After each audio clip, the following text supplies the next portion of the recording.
What the fuck is up? It's John Escudero here, and you're watching / listening to a brand new episode of Dirt Sheet Radio. I'm here with my motherfucking boys, as always. This is a podcast about professional wrestling, in case you didn't notice. But let's bring the guys on in. Anytime now. Hey, it's me, Neek. I'm one of the guys, as you might know. And just like last week, I got the skull with me. Let's go. Let's fucking go. Let's fucking go. Let's desecrate the bodies of the dead. Let's go. I love it. Yes. Yes, it's a game. Guns up. Guns up. Bang, bang. I love that fucking theme song. Shit. Bang, bang, skull gang. They couldn't get many men, so that's just about as good. I kind of miss Many Men, but like it works for the entrance now at this point. I like that nobody rapped over it because you're never gonna get like a high quality rapper, and the best you can get is like you luck out. Like WWE got Nicki Minaj before she was Nicki Minaj, Before right? she was expensive. Yeah, before she was anybody. Like nobody knew who the fuck she was. So it's always hilarious when you luck out like that. One of my favorite things is the Star Trek movie getting Chris Hemsworth way before the Thor films. Right? And then they tried to bring him back again. They're just like, sir, he costs money now. Fuck. He's kind of in those big Disney things every now and then. What's he charging? We found him first. I mean, where's the loyalty? Seriously. They got Little Kim to do the Stephanie one, right? I think did he Lil' get Kim do something. Lil' Kim does the Trish Stratus one. The Trish Stratus one, yes. I think. You know, no, I think you're right. I think you're absolutely right. It sounds like her, but is it her for real? No, I think it is. Okay. They got Little Kim to do something. I thought it was Stephanie. Time to rock and roll. It's time to make control. Yeah, it is. That's awesome. It's like they occasionally do get real rappers, and to some degree, out of respect, like they got Rey Mysterio has his boy who does all of his shit now. Why don't we? The POD guy? No, but they got the POD guy to do that, but like the dude before POD who's just doing the Spanish rapping has been the guy who's done his stuff since WCW. Okay. Oh shit! I didn't know that. So he's done. He did the who's that jumping out the sky? Yes. Are you Mysterio? Hey, remember too, Cena's cousin Trademark. He was able to do the SmackDown theme song. That's right. In addition to working with Cena. Oh God! Did he do a SmackDown theme? I didn't know that.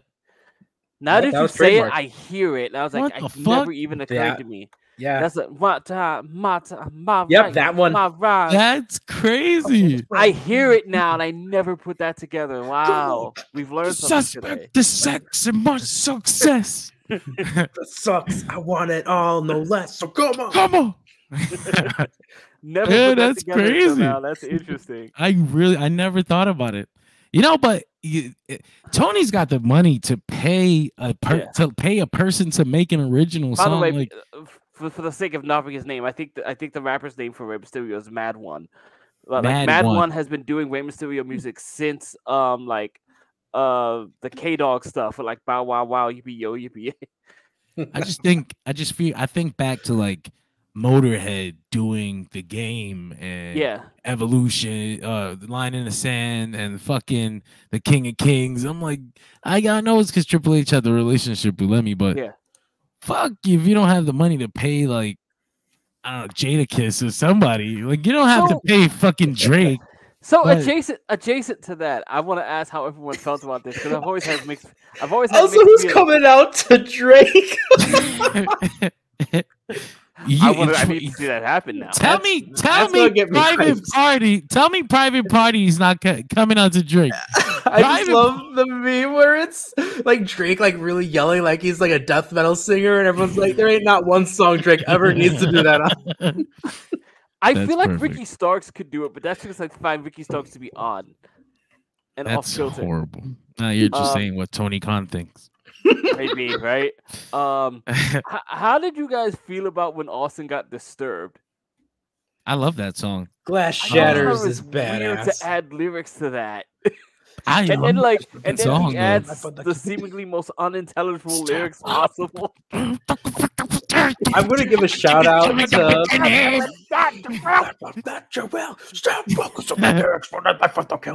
like I don't even know what the chorus means. No, but that shit goes hard. Remember the misheard lyric on like all the forums at the time? Everyone's like, "What does it mean that he's breaking the lemon inside you?" My buddy Mike, I love it the way he's just like, "Oh, it's just the one bald guy doing a favor for another bald guy and giving him that song." That shit goes hard. Disturbed feels like such a wrestling band, though. I want them to be involved much more. You can pull so many tracks from that. Is one of them ECW would have had one of them died? Yeah. One of them died, right? That's fucking horrible. One of the band members? Yeah. I remember hearing something like that. Who died in Disturbed? It's either them or Saliva. I know. Saliva feels like it makes more sense.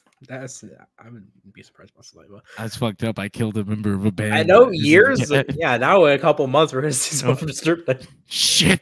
You murdered David Draymond. How could you? I know the dude from Drowning Pool died. Yeah, Drowning Pool. I know. The lead singer. There we go. Is that what we're talking? Is that what you're thinking of? That's what I was thinking of. Oh. No, we're not. Safe. I'm not laughing at anybody's death. But he's just laughing at how far off he was from Drowning Pool. Because they're not all the same band, but did somebody come out to Drowning Pool, or did they just use them a lot? They used Drowning Pool for a few things. Didn't Drowning Pool do a Triple H theme? Didn't they do a version of the game? Yes, he did one of those alternate themes on those discs that like they never actually came out to. I love that song.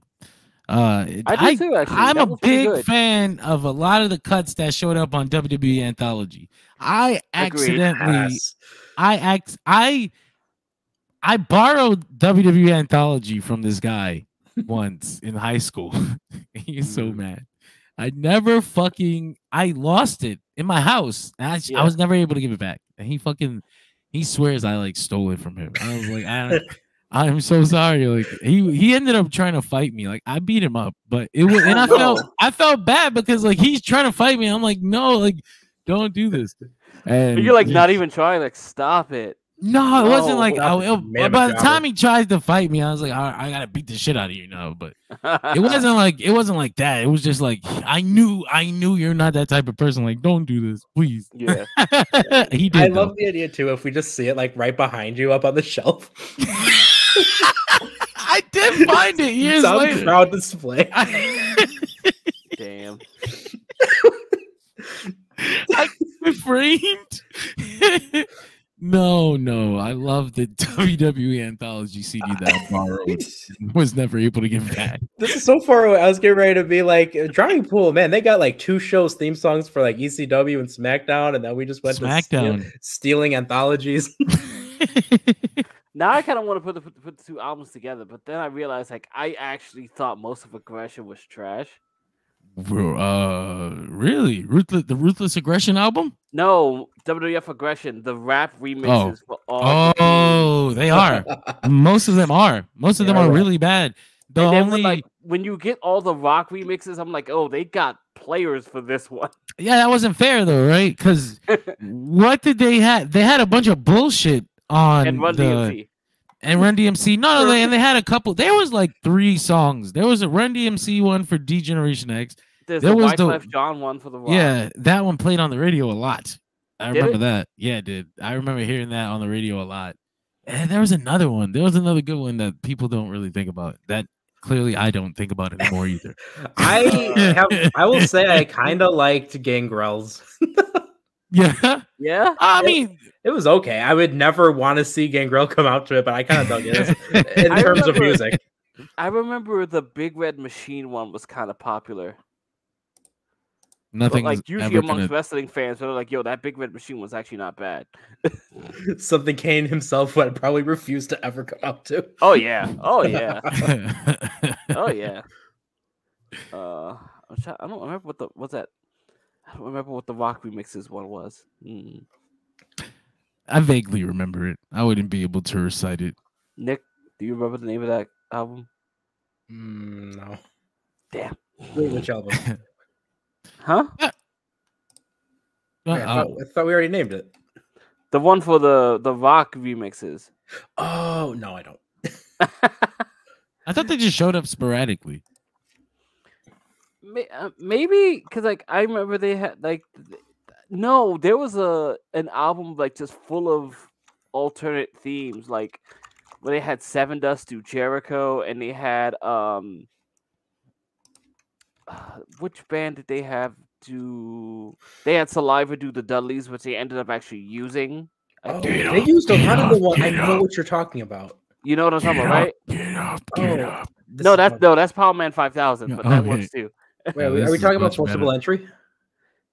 I don't think so. That was a wild ass name for an album, right? Like that's crazy. Because I'm just gonna say, right, like Forcible Entry is one of the best WWE albums of all time. It absolutely is. That is not to be debated. I'm gonna find this, but we the name itself. I don't know. Show if you like. Oh man, I'm gonna look through the entire album. Entire album. Ooh, full lexicon to find this knowledge. This is very relevant to all of the wrestling news of today. I mean, we might as well get into it while Greg does whatever he's doing. I said you can continue. I mean, it's been a long week. We took 12 minutes to talk shit, but it's been a long fucking week. As we do. With a lot of fucking crazy shit. And I guess we should start with the biggest news of the week. I think I'd call it that. WWE Raw. Not Monday Night Raw. No. WWE Raw. Because you can watch it whenever now. Moves to Netflix. Wow. First of all, $5 billion. First of all, I was gonna say before I talk my shit, let's get into some of these details. Some of the stuff we know, some of the stuff I haven't seen reported anywhere, and I thought it was very interesting. So it's WWE Raw radio exclusive. Maybe, but I mean, getting it from Variety. I'm just taking the time to read the article. Exclusive. Exclusively read. Josh was like, I read the long article. I exclusively read the long article. People should read the long article. There's always fun little things called details in there. You go to the second page of the Google search. Crazy. Who does that? No, really. We're journalists. Details. All right. So WWE Raw to Netflix. It's on the base level, it's a 10-year deal for $500 million a year. However, Netflix has an opt-out clause at 5 years, and they also have an extension clause to 20 years. Okay. So it could be 10, it can be 5, it can be 20. It's at $500 million a year. That's at a total. If it goes the 5 years, that is $5 billion. What is this, Hulk Hogan's 98 contract? Yeah. He signed it on the moon because it was so powerful. So out of this world, brother. Now it's a $5 billion deal, right? That's more than Disney paid for Marvel. That's crazy. I don't know that. I'm talking shit, but when WWE signed with Fox for SmackDown, right? And we all kind of, like, people that pay attention kind of looked at each other like, Fox might be overpaying and might not know what they got into, right? Yeah. And that ended they signed the idea. They signed for the idea of the brand. They got swindled, and that ended up being true. And they saw it, and they like WWE go, and ended up with a lot of upset executives. Yes. So Netflix is paying a lot of money. That being said, right, Fox was looking for something in particular. Like Fox was looking for network advertisers and, you know, dumb wrestling fans and advertisers. It's a long story. We talk about it all the time. Yeah. TV advertisers don't think wrestling fans have any money. They don't think they're educated. And 75% of the time they're right. So then they're like, why is the top guy not on our show? Yeah. Well, so ultimately, I don't think Netflix. I don't think those are the kind of things that Netflix is looking for. I think Netflix is like overall viewership, right? And WWE has great overall viewership. You're talking millions of people. If it's so in America, it's just WWE Raw, but internationally, they got WWE Raw, they got SmackDown, they got NXT, they got original documentaries, and I don't know if they have the library. I don't think they have the library. They're going to be adding more regions over time, but for now, it's Canada, the United Kingdom, Latin America. So I don't think they have the library, but they do have the weekly shows for now. Yeah. I imagine if this goes well, they will probably get the library at some point, right?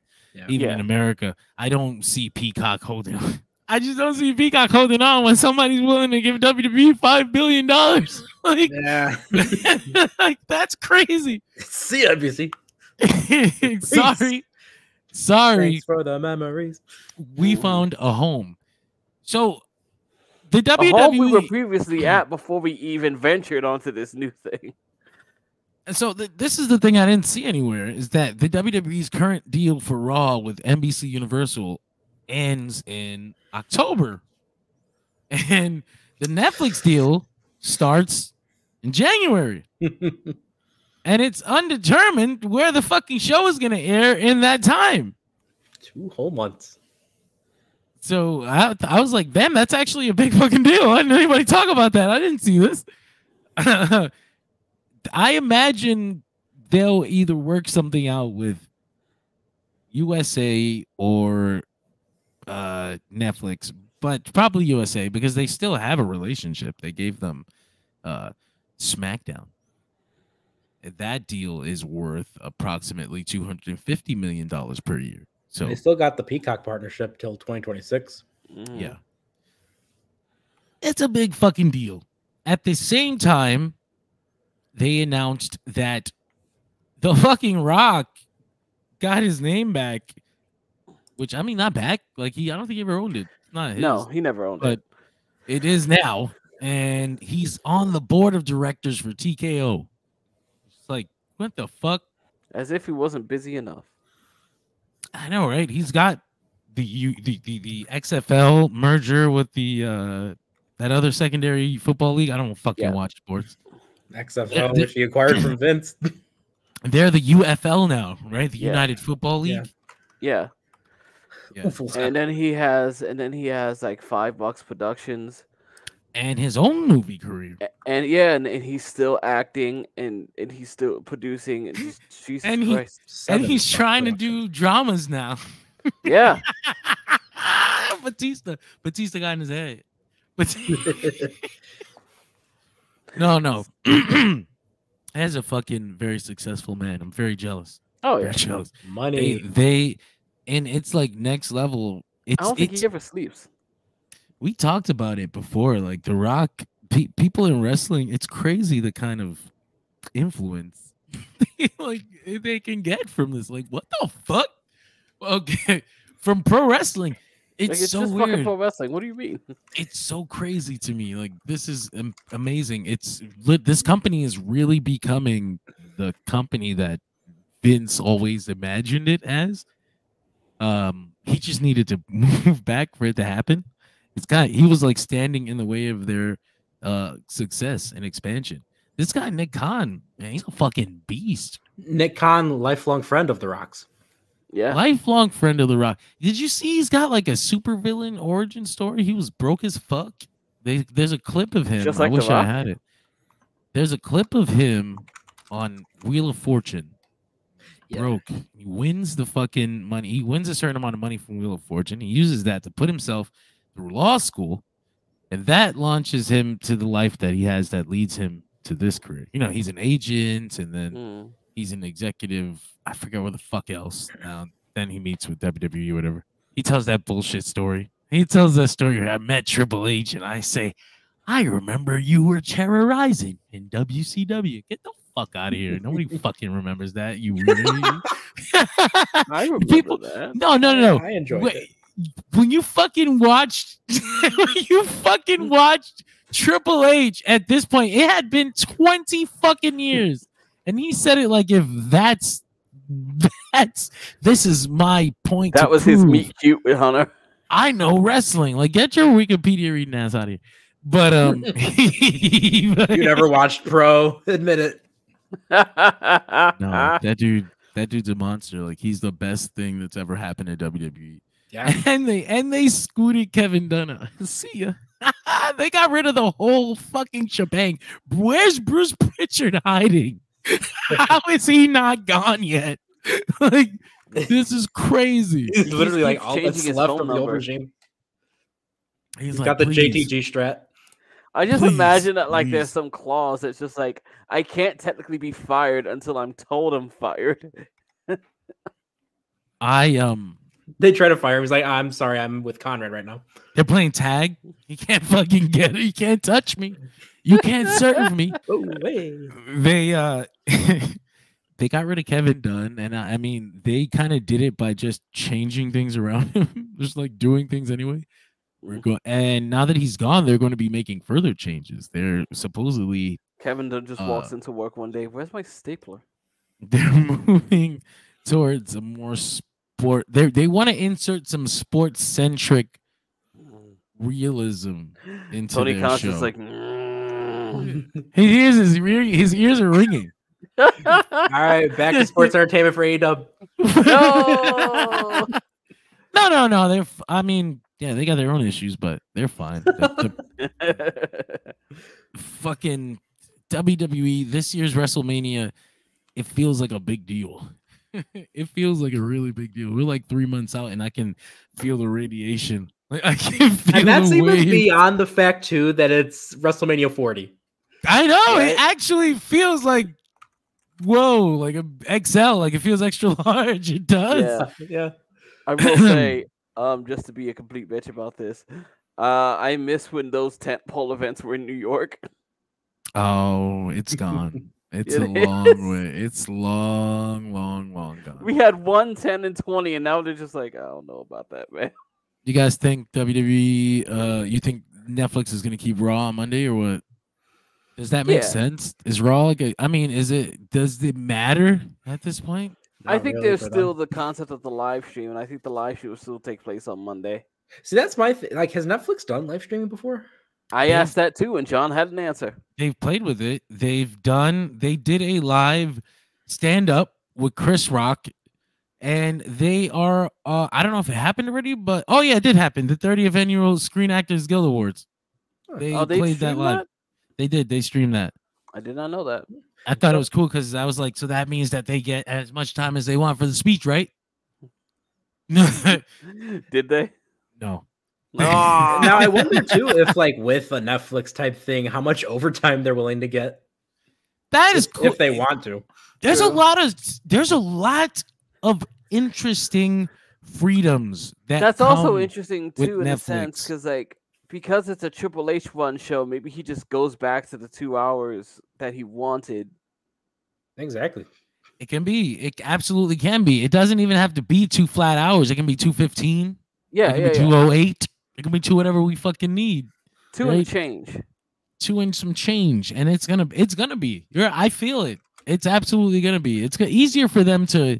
It's easier for them to do shit. I All feel the you don't have to look fill like the MCU shows that are just like 47 minutes, 58 minutes. They had made reference to the Formula One documentary when that was it Netflix that got Formula One, and then they did the documentary first. Somebody got Formula One, and then they did a documentary to introduce Formula One to the new fans. So Netflix, now that they have WWE, Nick Khan kind of hinted that they would be working on things like that, something exactly like that. And I thought like that would be really good. I would really like to see that. If it was like, Netflix, yeah, Formula One, Drive to Survive. Yeah, there it is. That's what it's called, Drive to Survive. And I'm sure they'll have some catchy WWE name for it. But I mean, the thing with $7 Productions getting involved, some of the stuff they're working on, they're doing like a Phil Heath documentary, and Phil Heath's one of the biggest, most just all around greatest champions in bodybuilding right now. He's like the modern icon for bodybuilding. Absolutely. They're doing a documentary on the mysterious demise of WCW. What could have possibly happened? We don't know. Ooh, who did it? It wasn't Hogan, brother. I would love for it to be a giant conspiracy thing, and it's like we've discovered that Vince McMahon actually did send Vince Russo. Like I can't imagine what other conspiracies exist around this fucking WCW demise that would be mysterious. No, because then you have to start with the NWO. It was poison, injected from the beginning. I don't fucking know. It'll be interesting just to see why they framed it that way. Has anyone ever found, like, ever since he left WCW, like anything with like Jim Herd? Like it just like dipped off the face of the universe like the second he left. Is he dead? No, he's still alive. Last time I saw. Oh shit! There you go. Did he show up at something? Did he? I don't know. I don't fucking know. Anyway, he left in like 93. Like there's never been like any mention of like Jim Herd in the history of the world.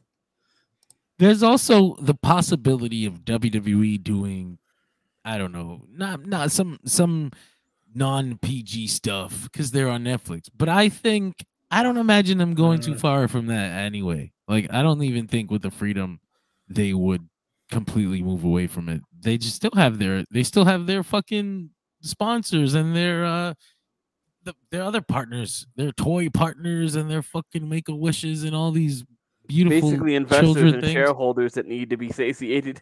I'm saying it's an interesting time, man. I really I wish the weekly television was easier to digest sometimes because I it's really good in clips. Like watching clips of these shows, like this is really great.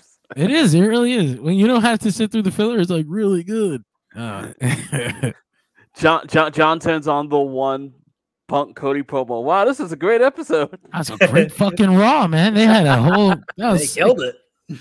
Hey, I grew up shifting through shit. 3 hours of shit for the one Daniel Bryan segment and the fucking one thing that might have been good. Where's the main event? I remember 2011 just going like, man, I hope we get to that CM Punk segment soon. Yep. It's coming. That's exactly what it was. That was 2011, honestly.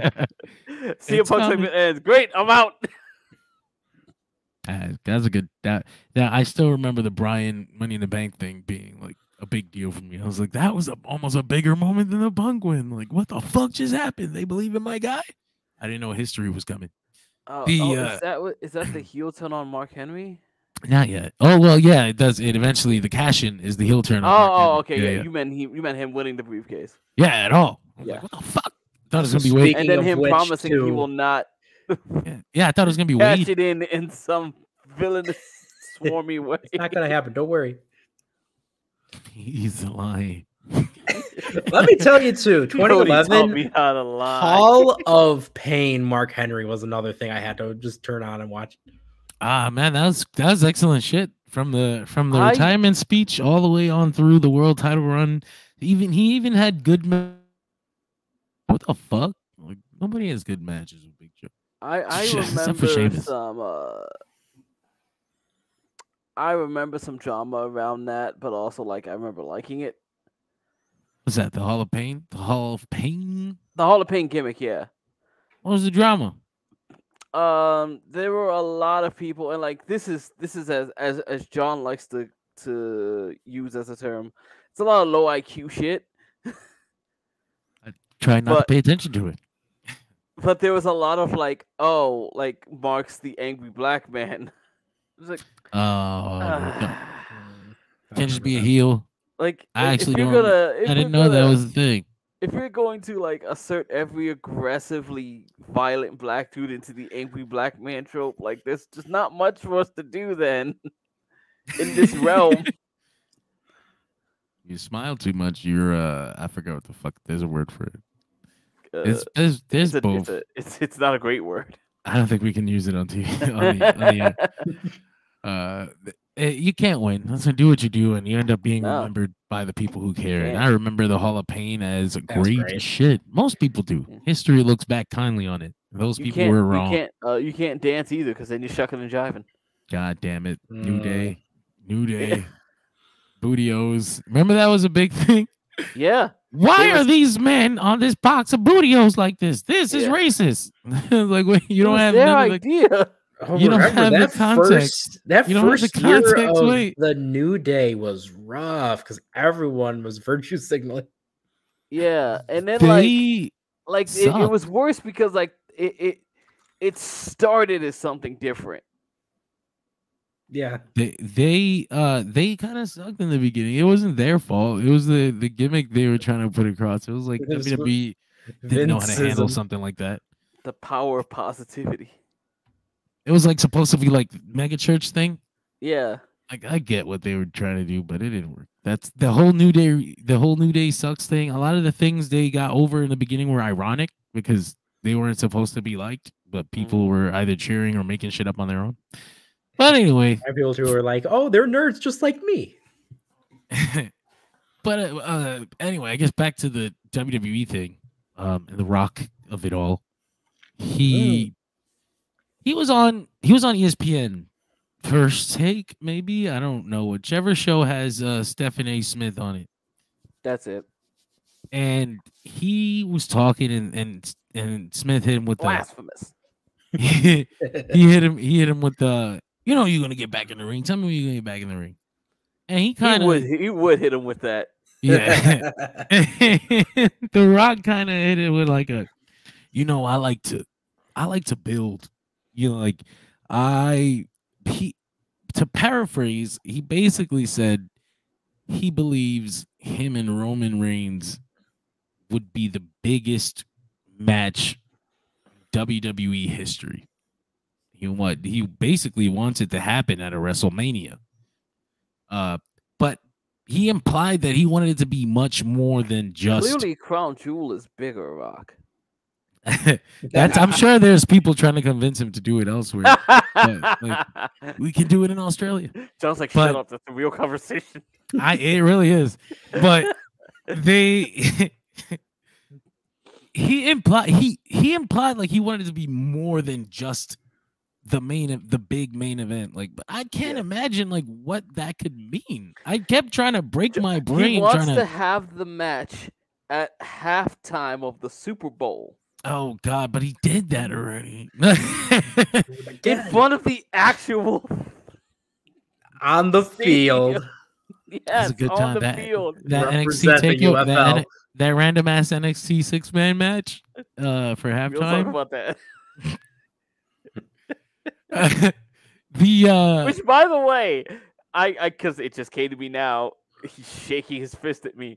Imagine being able to, creatively speaking, just rob AEW of the Stadium Stampede by doing the halftime match. I don't know. Somebody sent me a message saying, 2K24, WWE 2K24 March 5th, and I was like, I thought they confirmed that. Like, I thought that was in the commercial. Was it? No.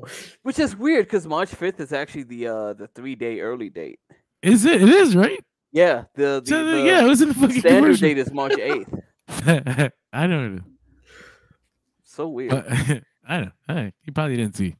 So Dwayne comes back and he says this thing about WrestleMania, and I'm like, well, what the fuck could it be? Like International Mania, Toronto, London, and then Sports Illustrated puts out a report like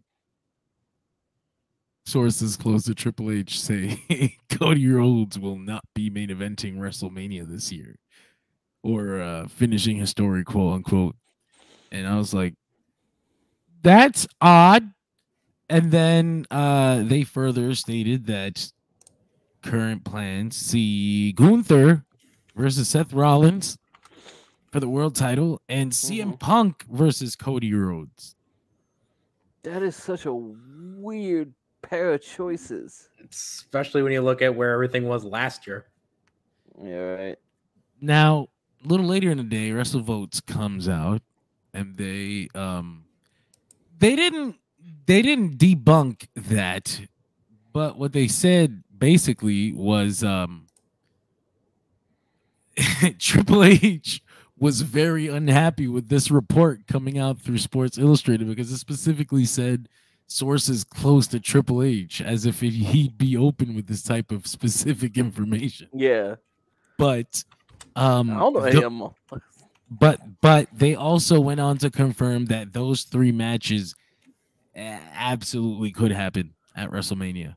Although the set in stone nature of the report, they claimed it was naive because wrestling doesn't fucking always work that way. So to say it set in stone like that is, I mean, listen, when Vince was at the helm of the ship, you're just like, look, Vince told me something 2 weeks ago. I don't believe it until the music hits. Yeah. And even then, the ref might say some wild shit when I get out there, so I still don't know.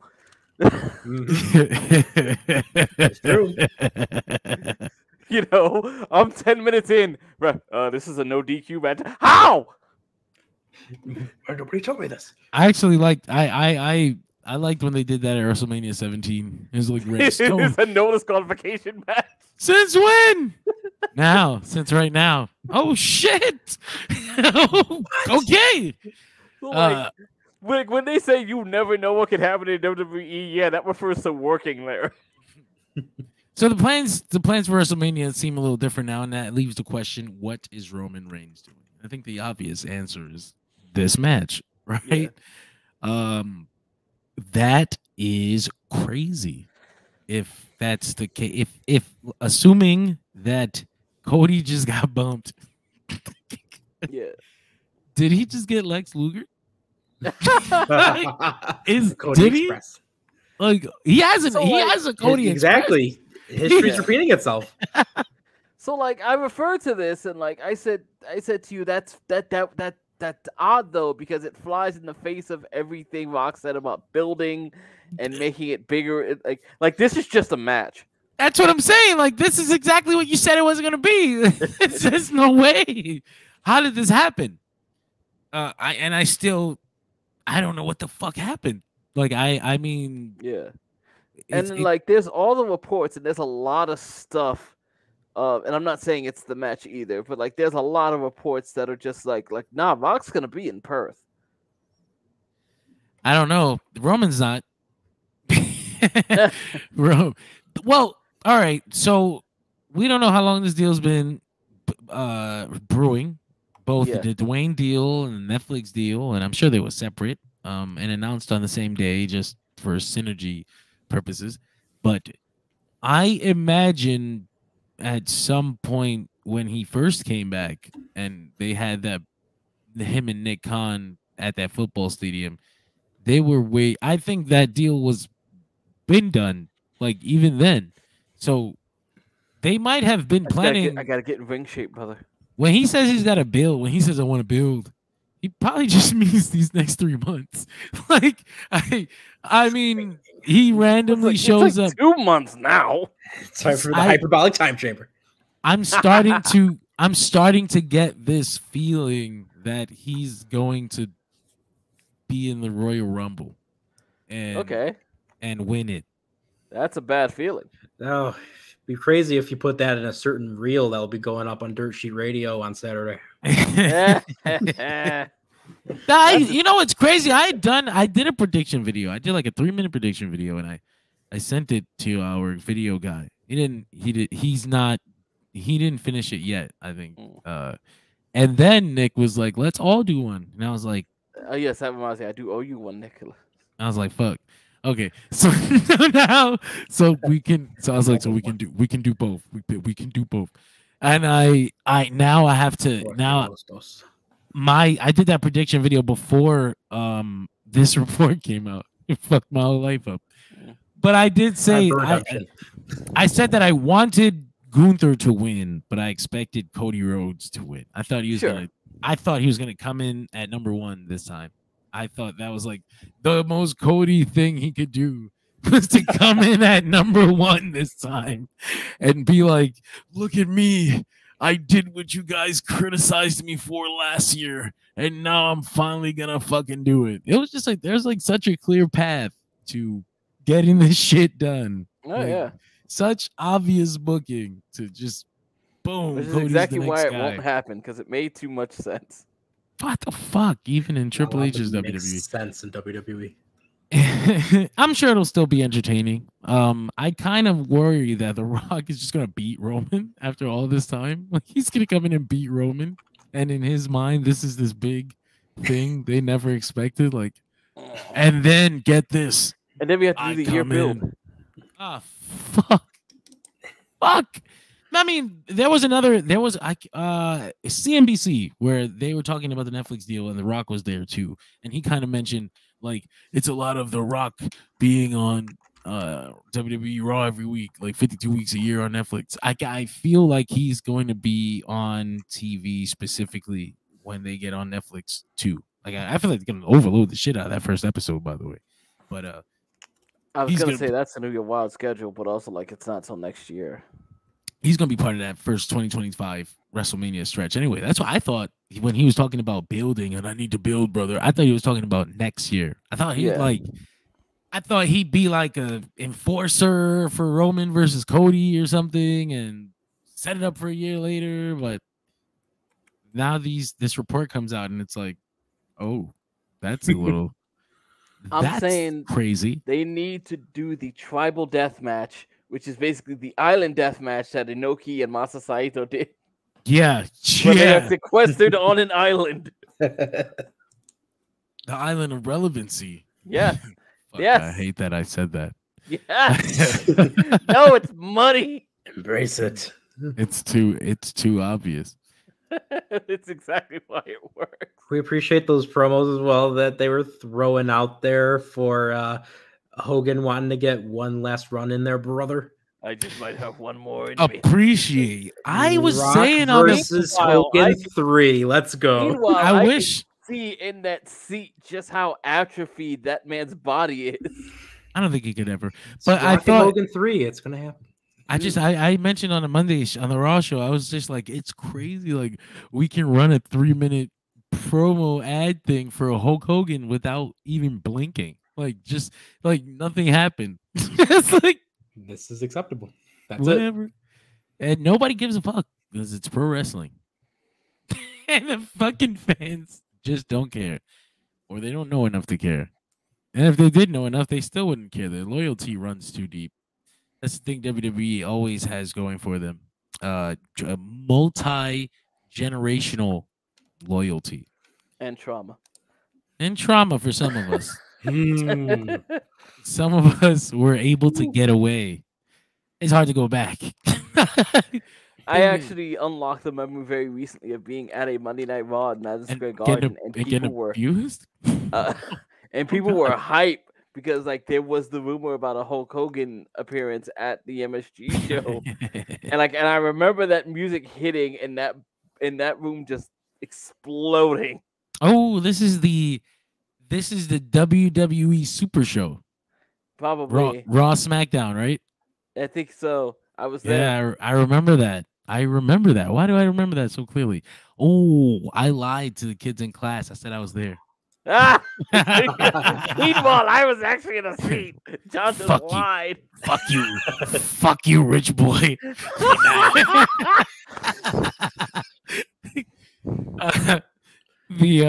Remember those moments when they WWF taped a couple episodes of Raw in high school gyms in like 94, 95? She got real. I don't. Wow. Things got dark in that era. Yeah. That's why I do worry sometimes when I see the attendance for AEW. Like, I'm like, fuck, that's scary shit. There's a lot of reasons. Sometimes I can cope with some really easy reasons. I'll be like, man, that dude that just left the live events, the dude that was booking these towns, had a really poor way of thinking about how to book these towns. There was an example. In some cases, it was like, you probably shouldn't run the same town 3 nights in a row with one pay-per-view. Yeah, and there were also times like during the Canada tour, the first one, where they ran certain Canadian cities without considering the events that were happening in the cities and people already being busy or and not wanting to pay to go to a wrestling show.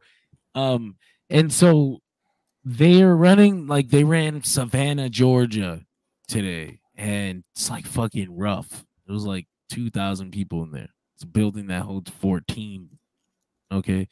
That is scary. Yeah. I was like, that's also disheartening as a performer if you're fucking wrestling in front of nobody, wrestling in front of empty seats. Do you remember the Cena story about him just hanging out with Austin before a show? No.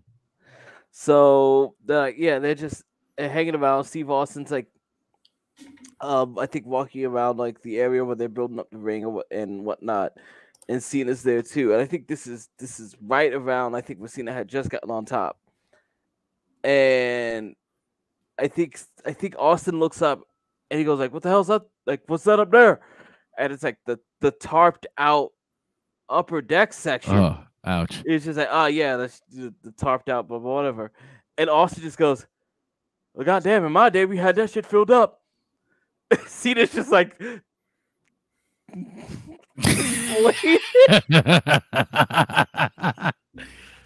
that's painful. It's not always been. There it is. Not always been gym. Filled up though.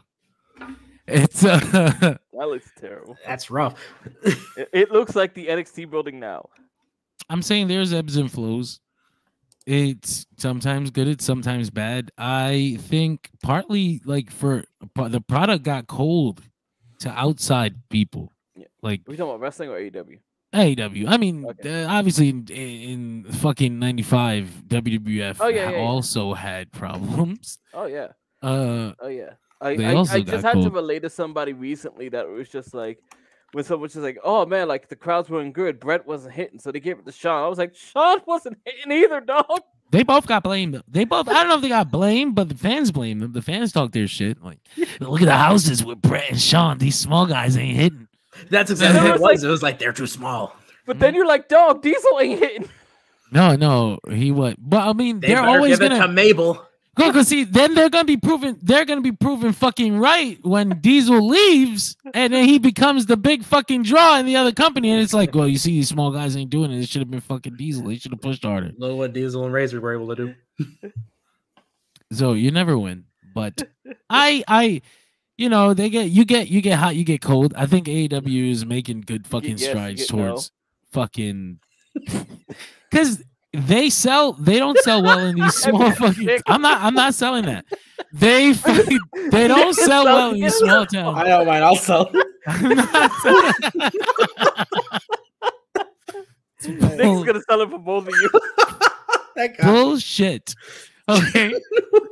Fuck you and Katy Perry.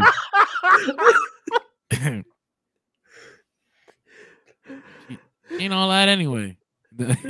John's on his Austin Aries shit. Like, I ain't selling. Fuck that. Yes, I say no. She said yesterday. I don't say Sean. No, I don't even know what I was talking about anymore. This is why I was trying to. Hot and cold in like pro wrestling. Hot and cold. It got cold, and the fucking product was confused. And when you go to these smaller towns, you want to go there with a hot product because you want people to be curious. Like, I want to know what the fuck is gonna happen on AEW this week. You go to a small town, and the AEW fans are gonna show up, right? You go to Savannah, Georgia, run a fucking armory or something. Fucking, I don't know. Maybe it looks weird. I guess maybe bring the Savannah bananas. Yeah, that was so fucking weird. That was interesting. Have you even heard of them, John? No, it was solo rent. I hated that. I was like, fuck, why did they do this? We got the local high school sports team, the Savannah Bananas. That's not what they are. They are like baseball Harlem Globetrotters. It's a performance show. Oh, they're doing local gimmicks. Thing. It's a local thing. Yeah. Oh, I see. That makes sense. Gimmick baseball. They've got a bunch of silly, ridiculous characters. There's one dude who pitches in what looks like one of those massive fire suits. That's fucking crazy. The umpires do dances when they call strikeouts. It's a whole thing. It was so sad. They had those Savannah Banana guys on, and the camera guys like shooting from the dick up. They don't want to see the fucking empty seats.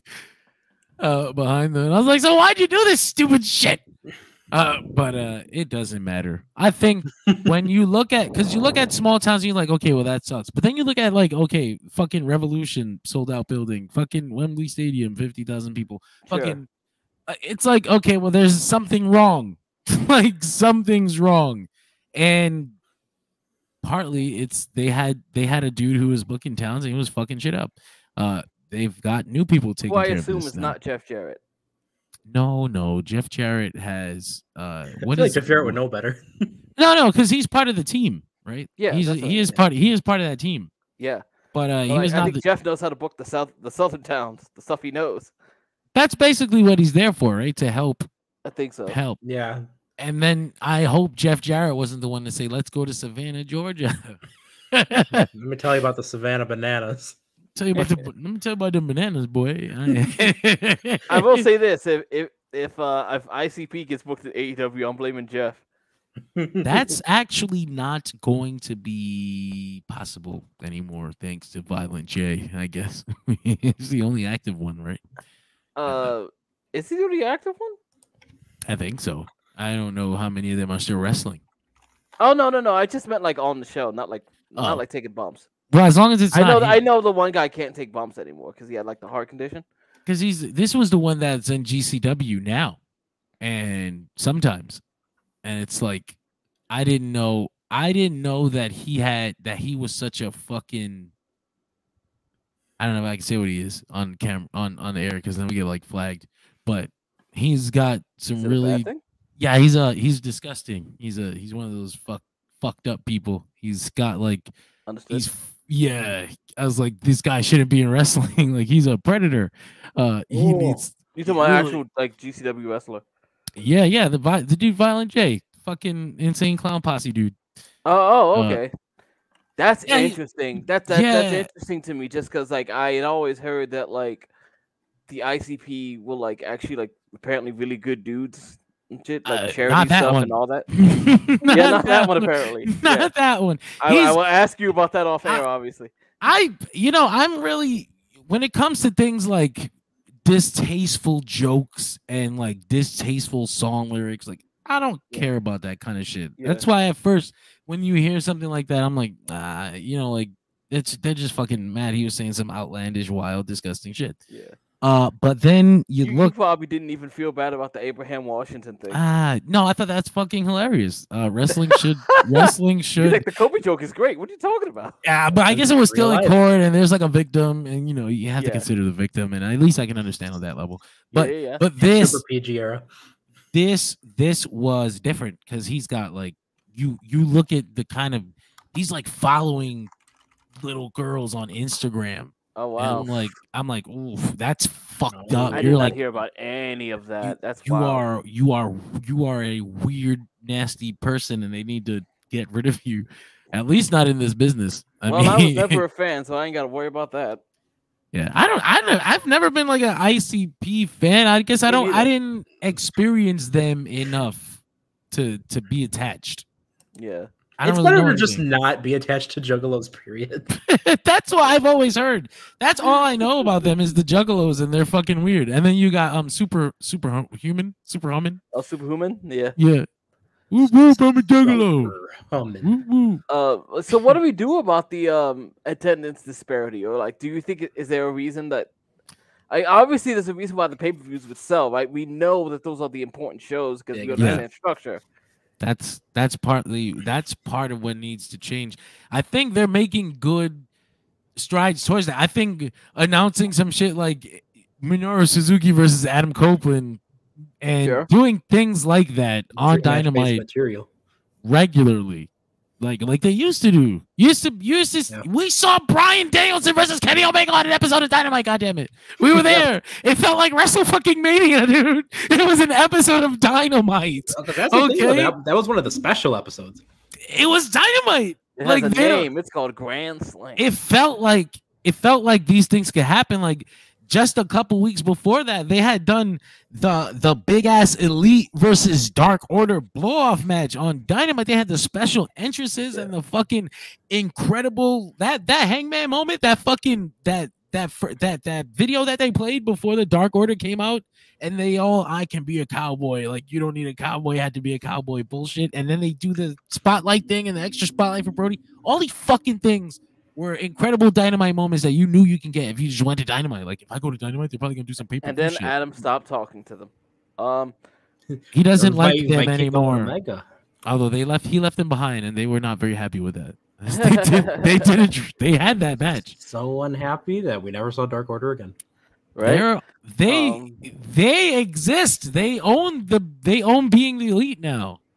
It's being the Dark Order. I don't watch it, but I heard it's better than it's been in a very long time. Maybe. I don't know.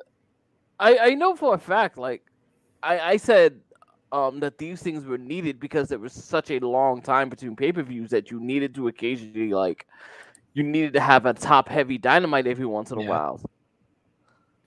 That's true, but they also, in between, just had great Dynamites. Like, you loaded it up with shit like this. The rankings are going to help with that. It kind of gives you an excuse to be like, yeah, this top star has had this many wings. I think they will be. I think a lot of the issue before was they would be like, all right, we're going to heat this guy up for a title match, and we're going to put him on Dark. He's going to like 15 wins on Dark. And then we're going to bring him to Dynamite for 1 week and be like, he had 15 wins on Dark. Next week, he's got a title match. It's like, when the fuck did that happen? Yeah. Especially the amount of people that didn't watch Dark. That doesn't exist. That doesn't exist anymore. They don't have the crutch. What are you talking about? They got Ring of Honor. I think it'll be really weird to have to be like, good old Dark Honor. The Ring of Honor matches count in the AEW rankings now. So like now you fucked up everything. Now it's even more confusing than it ever was. Is Ring of Honor doing the rankings? No. Okay. Although they should have their own rankings, right? That's what that makes sense. That would actually make a lot of sense. I'm asking you, is Ring of Honor doing their own rankings? Not yet. They should. Okay. I wish they would explore that. And who knows? Maybe they might. But Maybe. That's what I was trying to ask. It's one of those things where I said, like, just like you noted, you got a guy who racks up 15 wins on Dark against, nobodies and the local jobbers, which are fine. Like I have nothing against the local jobber match. I used to eat that stuff up when Impact was on Fox Sports or wherever. Fox Sport, your local sports team. I used to love watching Joe just beat a dude up for 3 minutes, muscle buster, choke, But like my issue with the rankings and the way they did it was like, yeah, I beat up 18 nobodies. I'm 18-1. I'm fucking title shot ready. Like that's not how it works. Like you've got to beat top 10 guys. And then he didn't know how it worked because Colton Gunn was like 28-0.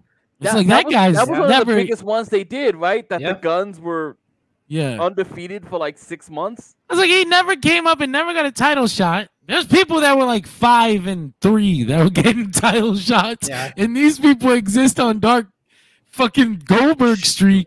Yeah. No title match. Goldberg. I even said, I think on the Dynamite show earlier, that I would like for them to kind of explain the way you can climb the rankings and not just assume that people understand the concept of rankings, because all rankings don't fucking work the same.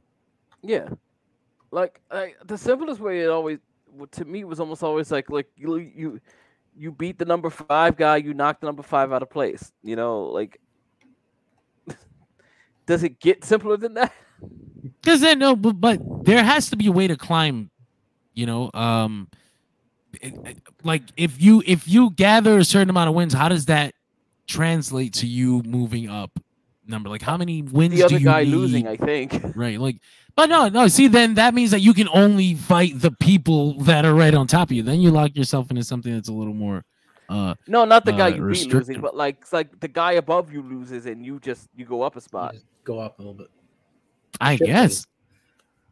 See, that's why I think they want to go out of their way to kind of keep it ambiguous to a degree, is just so they can mess around with it however they see fit. But then that makes it fucking hard to deal with and to keep up with or to care about. Right. And then that's how it always has been.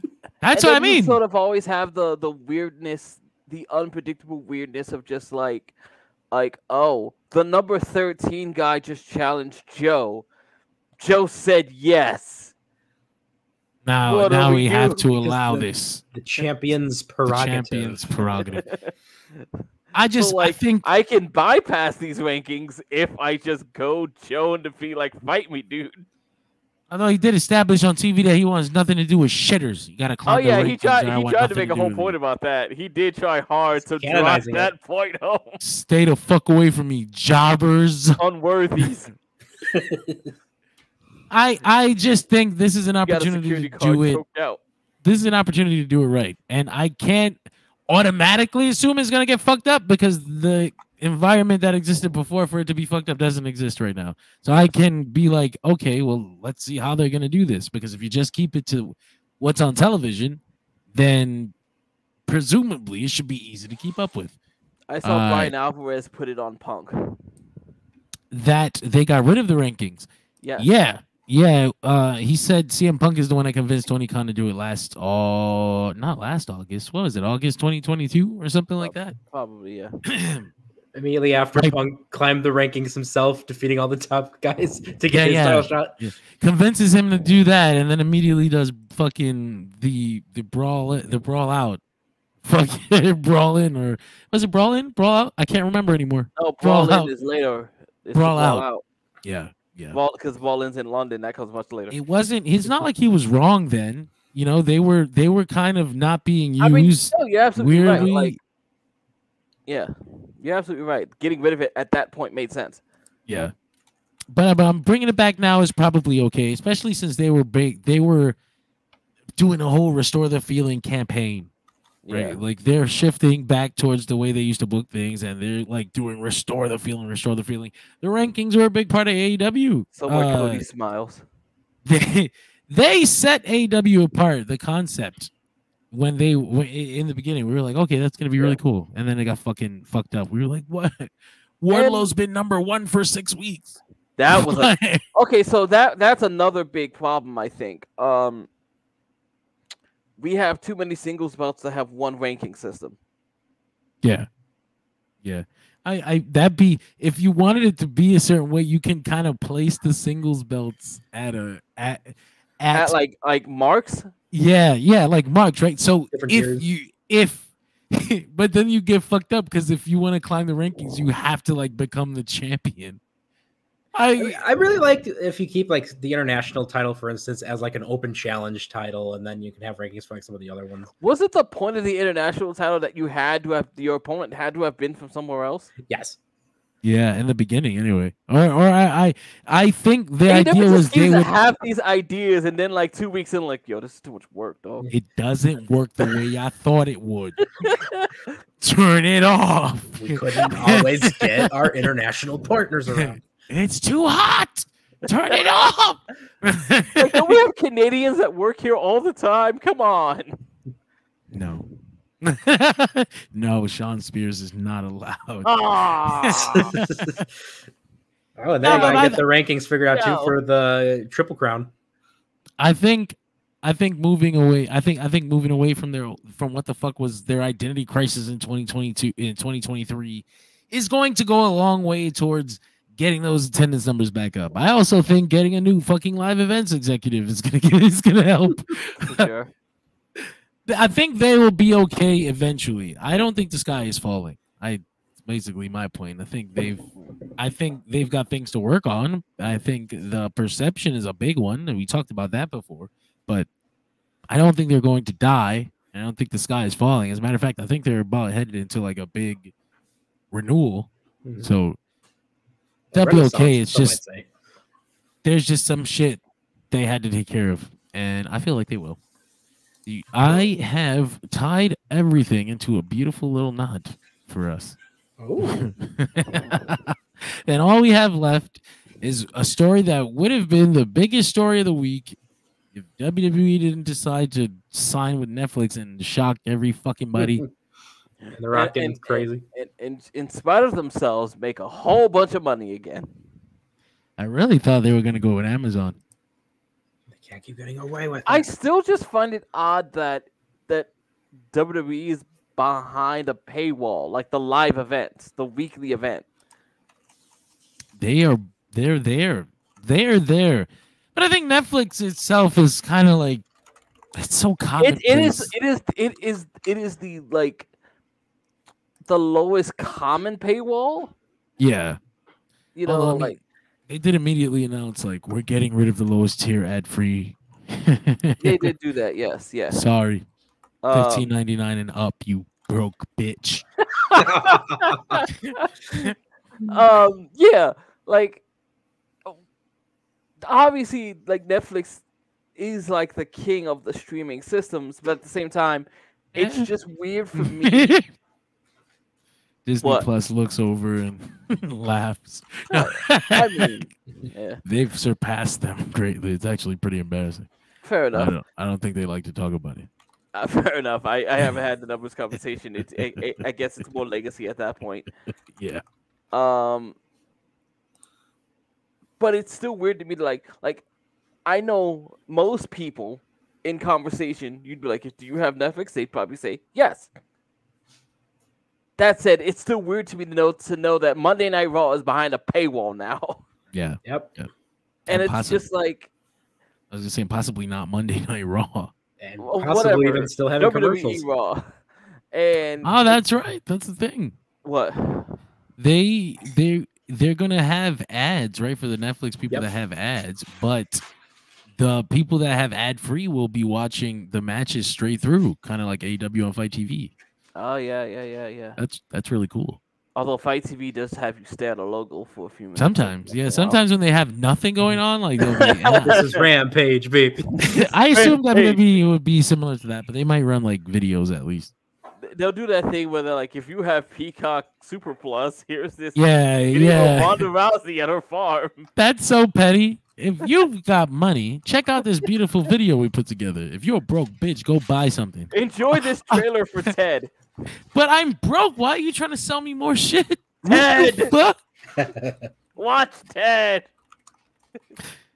Kazuchika Okada announces that he's leaving New Japan Pro Wrestling. Out of nowhere. Not really. But out of nowhere. No favors. No. Out of nowhere to them, because they really were comfortable and they really thought like, we're fine. We'll be okay. Okada.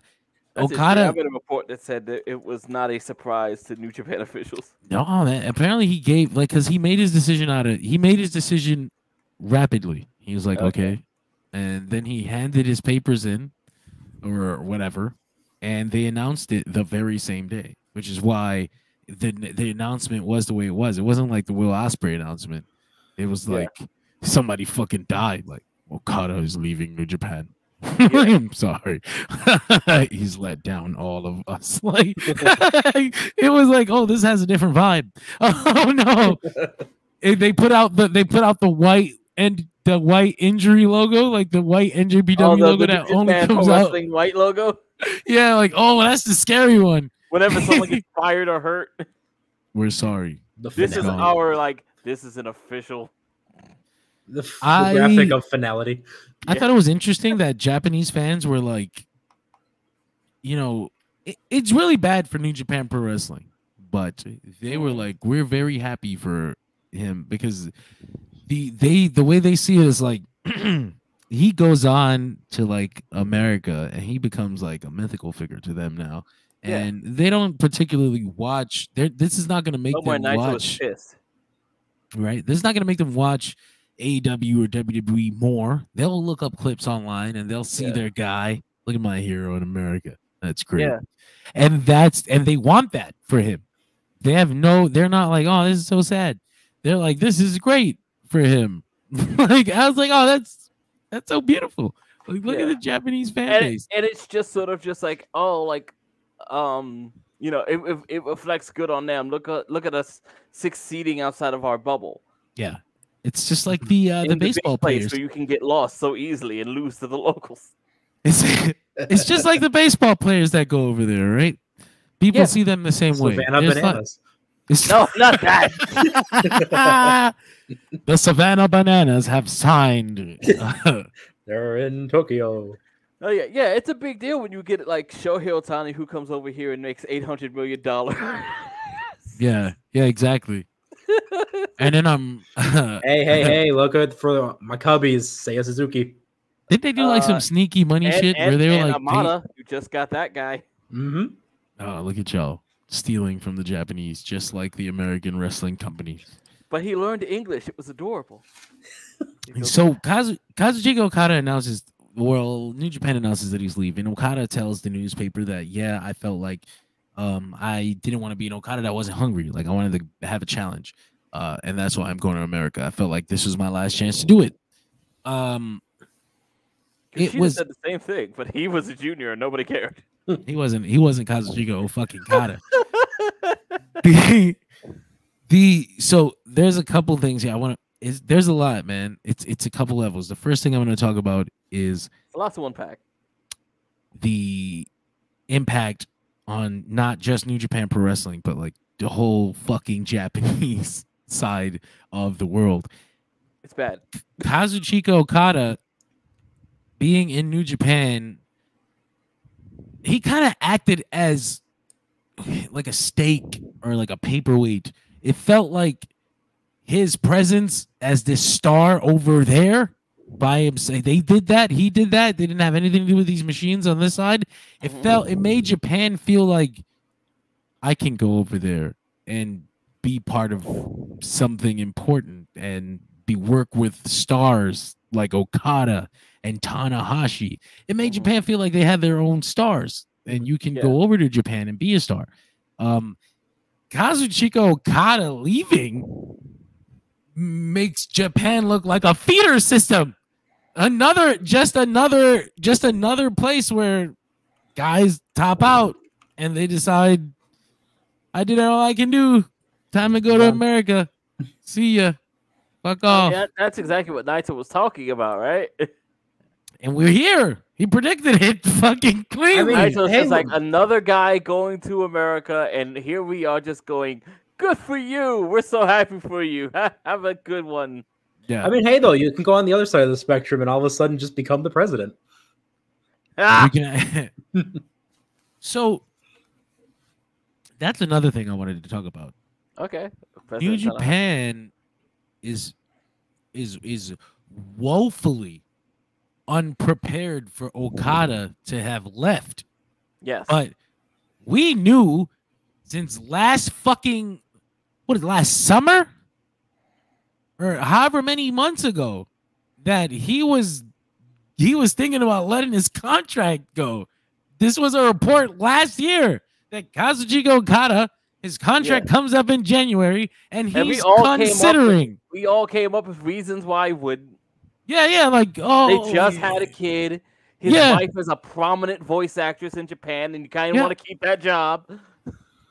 Meanwhile, nobody, because the whole wrestling fan base has never known the love of a woman.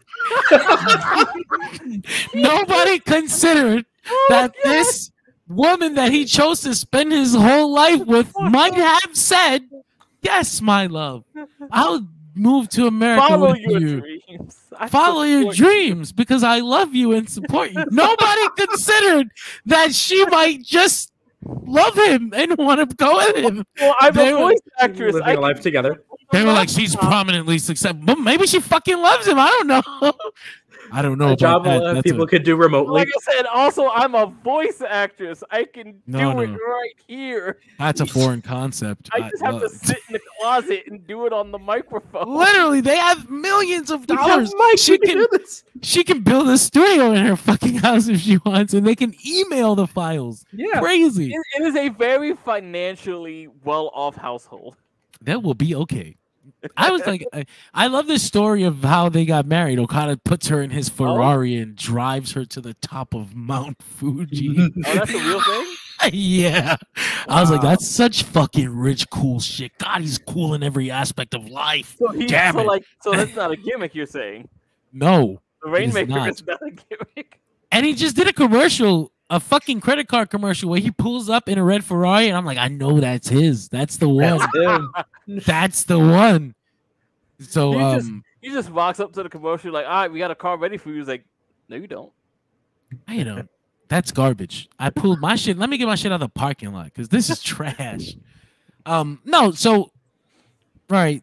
New Japan is completely unprepared for Okada to leave, but we've known that he was going to leave for months. So how could this be? Right? There's just a missing piece of information that leaves this making no sense. So we have to start plugging in random puzzle pieces to see if they fit and make these logic holes fucking make sense. Ladies and gentlemen, it is time for speculation and conjecture. Woo. Nice. So the fucking this is wrestling. The Super J cast, the Super J podcast, they have New Japan sources, right? They have a couple New Japan sources, and I mean by sources, they have more than likely they know some fucking dirty gaijin who want to talk some shit. Insider. Because I can't imagine they have some with big mouths. They have some Japanese source who's sending them messages they have to put through Google Translate, and they're gonna fuck up. No, I will give you their Japanese source right now. You know who I think is just skeevy enough to just leak information to fucking Super J and voices? Who's that? Yujiro. Oh shit! It's just counting the fucking money. That's perfect. He's like, they took my woman away and I still ain't getting booked. You know what? What do you want to know?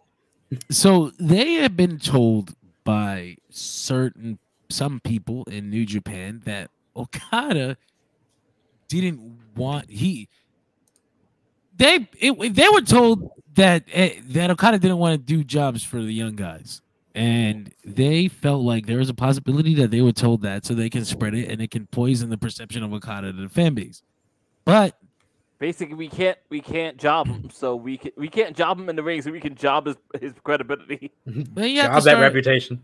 So you have to start adding pieces together that we do know. Okada didn't like President Obari, right? We didn't know why though. What we did know was that he felt that he was a lot of people didn't. I think Okada particularly though felt that he was not being respected as a top star or treated like a top star. And when you think about what that could mean, so now you start looking back on television. And you go back to the Kaito Kiyomiya thing. I was going to say, how far back do we go? That's interesting. Go back to Kaito, at least, because I feel like that's when things started feeling off. Now I'm curious when Obari got in power. But keep odd. But they start that program. They start the fucking program. He gets kicked in the face. I assume that it was part of the story. And they work a rematch where, conventional logic says like, okay, well, they're gonna work a match and Kaito will look great, but Okada will probably pull the win out of the end, but no, he buries him. So he beat not that boy. He buried in a viral fashion too, like horribly. So now John watched it just like, oh my god, he is killing him. So you start to think, well, then that means they have to have something planned, because it doesn't make sense that they would bring in the ace of the other company and bury them. But it never comes. It never comes. It never comes. Yeah. The G1 comes, and there's an A block that has all the young guys in it, and you assume Okada's going to be in it, and he's not. Also has Kaito Kiyomiya. Kaito and the new Three Musketeers. Yes. But who keeps talking about Okada? Like he's on Kaito's side, he's still about it.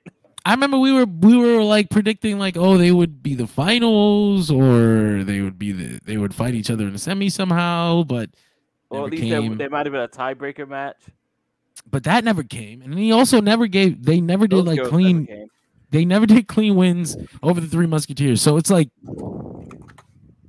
that you kind of, if you plug in the piece that says Okada thinks all you motherfuckers were stupid to try to get him to put over the guy from another company who doesn't work here, even though he's the goddamn top guy and probably the only star y'all have right now, it kind of starts to make sense. And I was like, damn, these Super J-Cast guys gave me that piece of the puzzle. I think that makes the most sense to me, that the Kaito thing soured him. And then he started thinking, I'm going to leave. And I'm not doing this. I'm not fucking looking like a geek here. I'm a goddamn megastar, and you're gonna treat me like it. Although then that makes you wonder, like, how much fucking, not how much pull Okada has, because I mean it's easy to imagine that influence. It's easy to imagine they just want to pacify him so they don't lose him. But it's I find it interesting because I think on some level, like, from an outsider's perspective, I think there's a lot to relate between Kiyomiya and Okada, as they both came up as sort of out of nowhere main event guys for their companies. Yeah, and they fucking shit it all over that. Yeah, and like it was just sort of interesting how quickly Okada's just like, this dude ain't me. I don't give a fuck about this guy. I don't care about you and your shitty little company either. You're like, fuck, ouch. And he started using the Emerald Flosion. Yeah, that was rough. What kind of fucked up shit is that? And you know what? I'll borrow a move from your god. I don't know what. Yeah. How did you do that? I went to heaven and beat him myself. Remember when all those stories started coming out of Obari just saving people? What? Like I know Okan saved a little girl once. There was the thing where there was like the story that like when Obari came over to like visit with like Tony Khan and AEW on the way back to Japan, he like saved someone on like a train track or something. Oh wow. And then like all of these like stories started coming out. What the fuck? Yeah. It's and like then like it's like when All Might came to America. He's just saving people on my trip. Oh, I'm sorry. I am here, but not always. Just today. I don't know. This is fucking hilarious. But yeah, so there's that. And it's like, okay, well, that may if you consider that maybe Okada was just like, fuck you, I don't want to do these jobs, then that makes sense as to why they didn't happen. So then the last thing about the Kazuchika Okada situation is, where is he gonna go? My initial thought when I heard the news was like, Obari has a volleyball background. He's going to WWE. Is what I thought immediately. I don't know about you guys. Before knowing the details of negotiation, you see the headline, Kazuchika Okada leaving New Japan Pro Wrestling. Where do you think instinctively that he's going to go? I think AEW, because I just think AEW is a more familiar place for him. He has friends there. He's visited there. He's seen how the place works.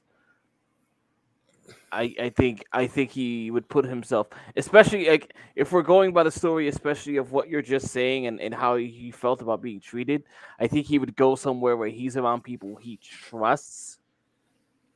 There's that, like the Bucks and Omega.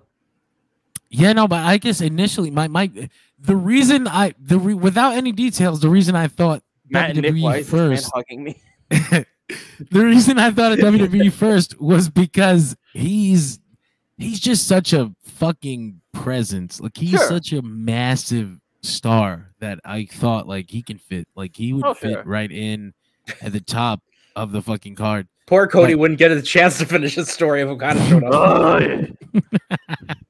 Oh, look, the cooler blonde long jacket man is here. No, so then the details. I'm sorry. I'm just it flashed back to me now. John, remember when Okada was shy and couldn't cut a promo? Oh God, Okada shy. Okada always because he's a fucking goofy ass motherfucker. He gives these vibes that he was probably very shy normally. Naturally, this blonde show off in a Ferrari is like. The first 3 years of Gato cutting all his promos because Okada just wasn't comfortable yet. He's like a big bashful.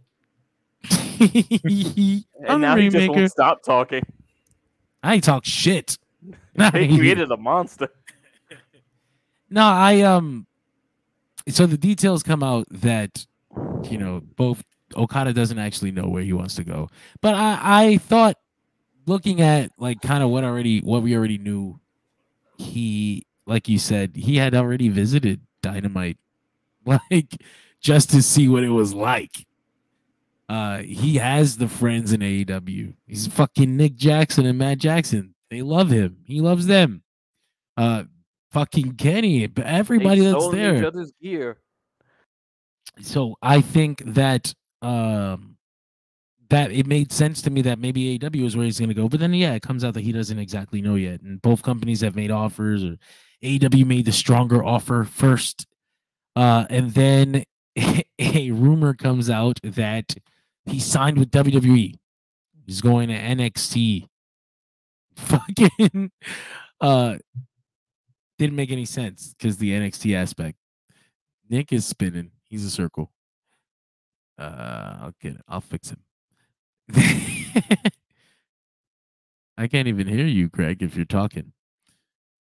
Nick, we're all having technical difficulties. There you go. Yeah, I remember hearing that and just thinking to myself, like, if Jade Cargill was going to skip NXT, Okada isn't going. Right. So, and also to piggyback off what you said before, like, can you imagine, like, my problem was I felt like I wasn't getting treated like a star. Oh, you want me to go where? That's why. So that's the last thing. Nick's internet started fucking up. He doesn't exist. He's gone, everybody. No. Hopefully you can get him back.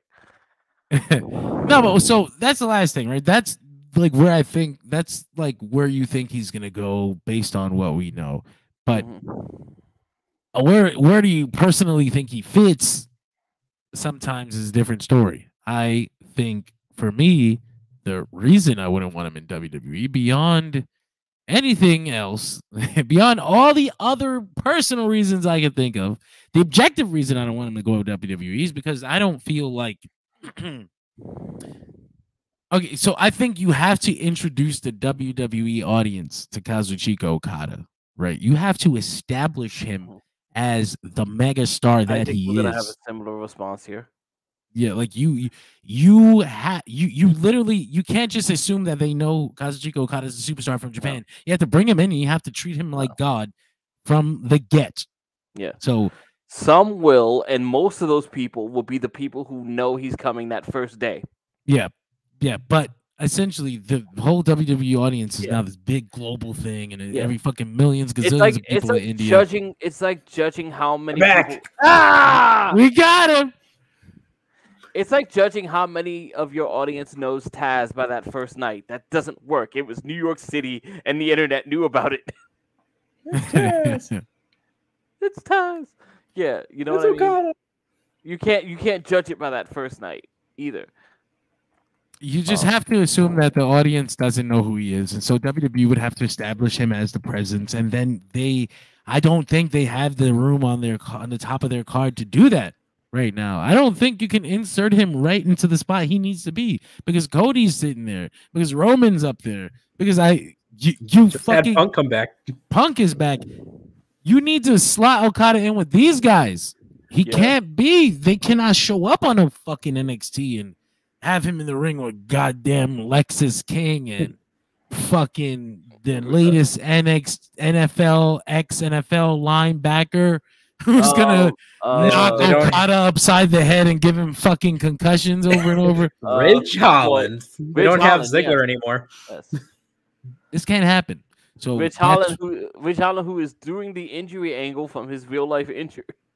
I think they dropped that. I think they realized how shitty that is. Yeah, because I'm doing the NXT stream. I don't watch the show, but I know what's going on because you figure out things now because of the So I think AEW fans know who Okada is. One, because he's been on AEW television before, and they've already established him as the guy over there. He's the guy from over there. Two, because AEW fans know Okada is a super mega star, they can literally just use him like Brock Lesnar and it won't be an issue. Like you don't have to worry about fucking the fans don't know who Okada is. He comes in, works a big ass program, pay-per-view match, boom, 40-minute match. He's gone. We'll see him in the next pay-per-view. He's Okada. He doesn't have to be here every week doing fucking bullshit TV matches because they don't have to establish him as Kazuchika Okada. He just is to this fan base. That's why I think he fits better on AEW television. Yeah. And of course, there's my personal preference. Perpetual Rainmaker. I'm going to go get a little bit of juice because I talked my mouth dry.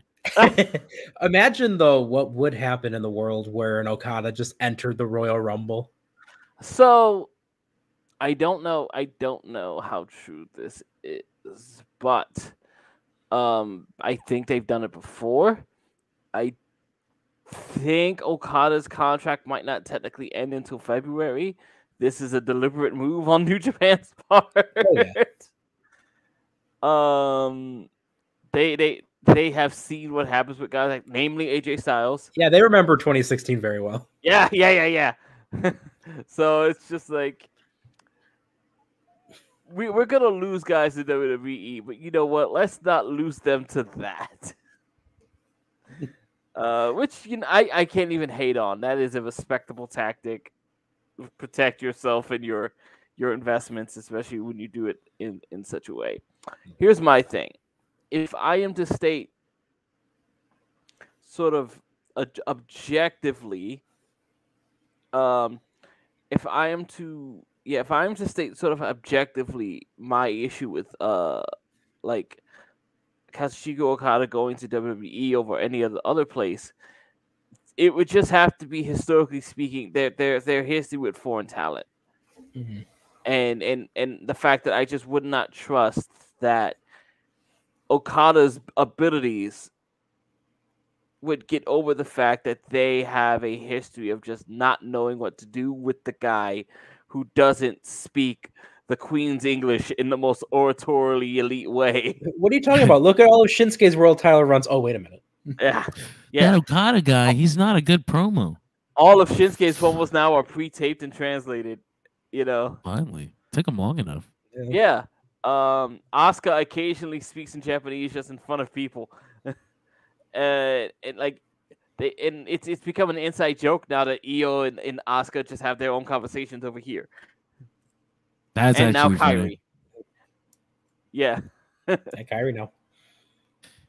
So I agree with you. I think I was willing to give WWE the benefit of the doubt on that because it's so fucking different. It's so new era.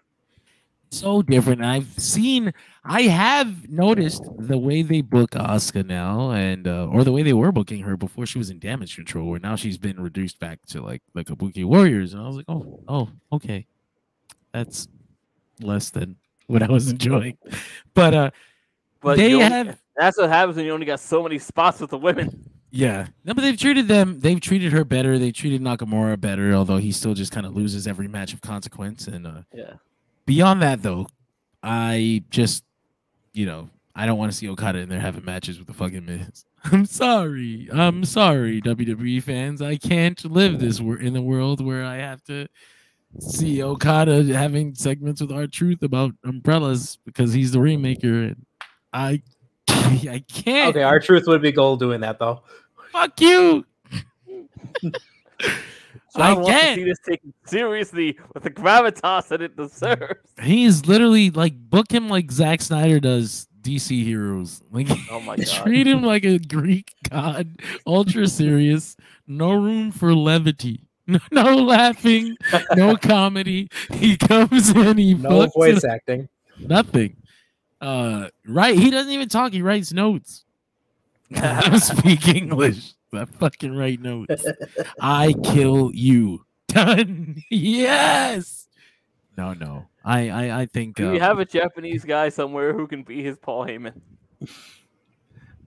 I think ultimately too, with AEW where that's concerned, he also will still have the freedom and openness to work in other places and whatnot. Yeah. And keep living in Japan. Yeah. The schedule would allow him to stay in Japan, especially when you don't have to be on TV every week. He could work like Riho. Yeah. Riho got the Brock Lesnar. Maybe a little better than that. With an Okada, they're going to want to feature him a little bit more. Yeah. Maybe a little better than that schedule. No, you got because you figured. We'll give him the Shawn Michaels 2002 schedule. You got the people in the company who would have the similar situation. Who was it? Ospreay, Pac, Riho. Those are the three I know for sure. I guess Kenny. There was on TV. My God, I can't remember what article I was reading, but it was like a trusted, reputable source, and they were talking about Kenny Omega lives in Japan still, and I was like, oh shit, really? It's another one. God damn, that's hard. All right. Travel. But yeah, no, that's the Kazuchika Okada situation for now. There hasn't been anything. Just that silly rumor that he was going to go to NXT, and I had seen WWE fans trying to rationalize that, like, no, but you see, Shinsuke and Finn Balor went there, right? So why couldn't Okada go to NXT? To learn your style. Like, this is literally why I don't want him anywhere near you people. Just literally get the fuck away from him. Get off her. Get a job. But AJ didn't, so I don't want to hear shit.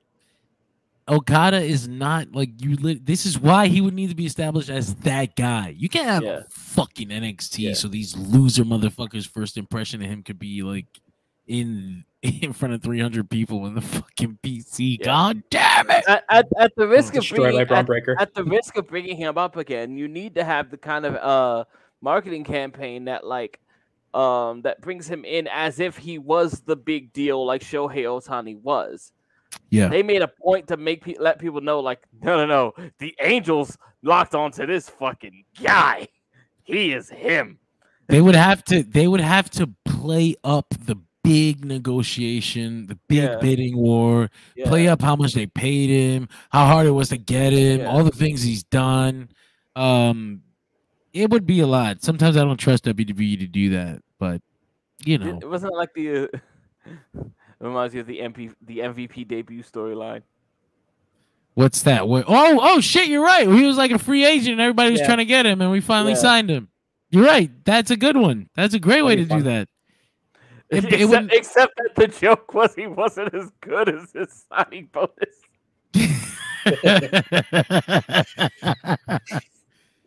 That's fucked up. That was supposed to be the joke that like MVP was talking about was making fun of overpaid athletes who weren't as good as they got. Yeah. Balling. He's over. He was over as fuck though. That balling was over. Yeah, it was. Yeah, it was. Him and Matt Hardy and him and Benoit were some of the most fun moments. No lie, I was happy. Great match. I was happy as fuck when he got back into the video game, just because I was like, I miss playing with MVP. Yeah. 1, 2, you hit a clock ticket. I was so mad when they got rid of the bubble tunnel. Yeah, fuck yeah. For me, that was the whole entrance. Wasn't that the cube pyros? Yeah, that was part of like a story, right? Like he was losing everything, and they took away his cool entrance. Oh yeah, that's right. Yeah. And like he would do the interview, and he was mad depressed about it. He's like, big things popping, little things stopping. Yeah. Yeah. He was losing his energy. He kept jobbing. He lost his mojo. Yeah, it didn't last much. Like, how much longer did he actually last in the company after that? I don't really remember. No, it was what, like, he went 06. But I can't be mad because like 2010. I can't be mad because MVP got to live his dream after that job. After losing that job, he did get to go to Japan. His first ever IWGP Intercontinental Champion. He was those Basketball City tournament, baby. Yeah. You know. And, did you get to go to those shows? No. Who do I know that went to those shows? I know somebody that went to the Basketball City shows. It's my friend. It's my friend the dude with the tracksuit. Yeah, it's Stanley. It is Stanley. I knew it. No, I didn't get to go to those shows. But yeah, MVP got to go to New Japan. MVP got to do the Tokyo Dome thing. MVP got to tag with Shelton Benjamin, a relationship that would come right back around to WWE. It's true. The world's greatest. Good times. Went to TNA, Beatdown Clan. Yes. You know, another relationship that would come right back around to WWE. Her business. Yeah, the world's greatest and the Beatdown Clan became the Hurt Business. And at some point, we just hired Cedric Alexander. I like him. And now I don't anymore. Kill them, Bobby. Yeah, man. That's pro wrestling this week. I will be at the Royal Rumble this weekend. So I imagine I wanted to point out something I saw, by the way. Like when I said this is an interesting headline, because it's from August 24th, 2023, from former President Takami Obari. Obari. Oh.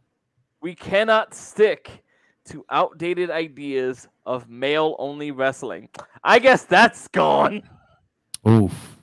So imagine that was like the only thing he did wrong, and they played up all this bullshit. Like, so it's like Obari was fucking all this shit up, but you know who was doing great? Stardom. We cannot have. He basically wanted to bring. He was the one who wanted to bring the women on, right? And Gedo was like, "All right, 5 minutes." Sounds like it. 5 minutes at Wrestle Kingdom. Don't worry about it. I want to bring in the women. Like, all right. Gato's just like, y'all get nothing. Don't get comfortable. Oh shit! I want you to know I hate you, all of you. Yeah, fucking, what's her name? I guess quick. Upset as fuck right now because she got this. She has an IWGP belt for no fucking reason. Who's that? Julia? No. Oh, Mayu. Yes, Mayu. That's right. She's holding that shit for nothing. They don't even go on New Japan. She's just Julia has a strong belt for no reason. At least she gets to come to America. Yes. And you know she'll be staying here soon. And get poached. It's so stupid AEW not going after her. Well, whatever. Wow. Stupid. I guess they assume they lost, so we could take Okada. Pretty much. You know why? You know why she didn't come. You know why she didn't come to AEW, right? Oh, I know. I see Sheeta there standing, taping her wrist up. I wasn't going there, but now you've got me looking at Sheeta like she's the Undertaker at WrestleMania. Just like, do the right thing, Julia. She said, "These Stardom bitches." Keeping them not in my fucking locker room. I was trying to put over our girl by saying she saw Serena Deeb was coming back, and she was like, "I don't want none of that." That's also good, but no, it's definitely Sheeta. The Sheeta taker. Sheeta's just knocking on Tony Khan's door. Who are you talking to? I mean, the part was that, and this is the part that makes me think like someone specifically who has a history with Julia is involved, which apparently is not unlikely. No, it isn't. But the thought was that they don't think she was worth it.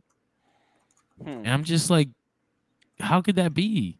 Like, how could that even be? Like, that doesn't make any sense to me. Which means it can't be talent. It's not worth it for other reasons. Right? So I can't even imagine. I don't even know what kind of stories they must have heard. So yeah. But they won't be going after her. I think the only person I know for a fact that I am confident Sheeta is cool with over there is Shirley, because they have a previous relationship. Yeah. And Shirley was out. Shirley was an outsider for a while too, until a couple of years ago. Yeah, 100%. She was coming in as a freelancer, and then they were just like, "You want to stay?" And she was just like, "Money." I like getting paid. I also like eating. Those are good things. They're fun. Yeah. So mean shit. You know, and to her credit, like she rose up to main event status there, which was a lot better than she was doing before she got to Stardom. So that's good for her. Who needs money when there's Mercedes? She's coming. She's apparently signed for sure. Like, that's done. That's a done deal. That's another problem. That's another. What? I don't want to say problem. That's another factor. How do you get into a bidding war for Julia when you're trying to pay Mercedes? Give me a second. Just give me a second. Okada. Oh shit. Okada. Holy shit.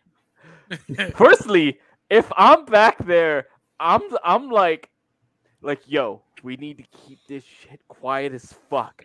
The moment Mercedes finds out that we were even talking to Okada, that number's going up. Sign it now.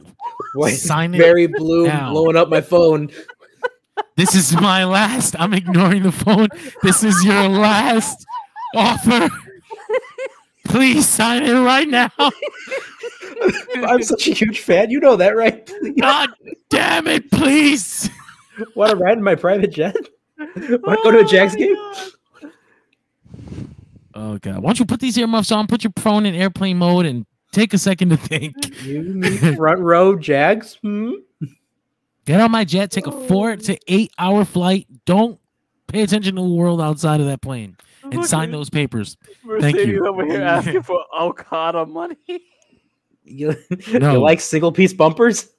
There's actually it's been said that Okada is the most underpaid top guy in wrestling today. That's very Scottie Pippen.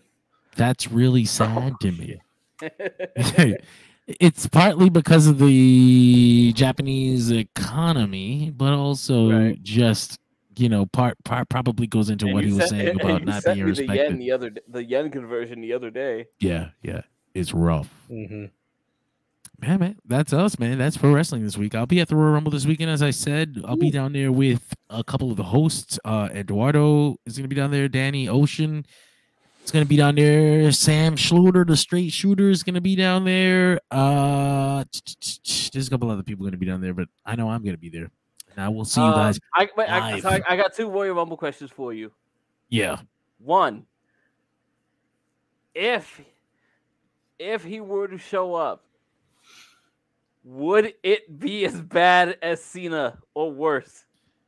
Nothing is ever going to be that bad for me. Still? I'm telling you, because it's still not enough.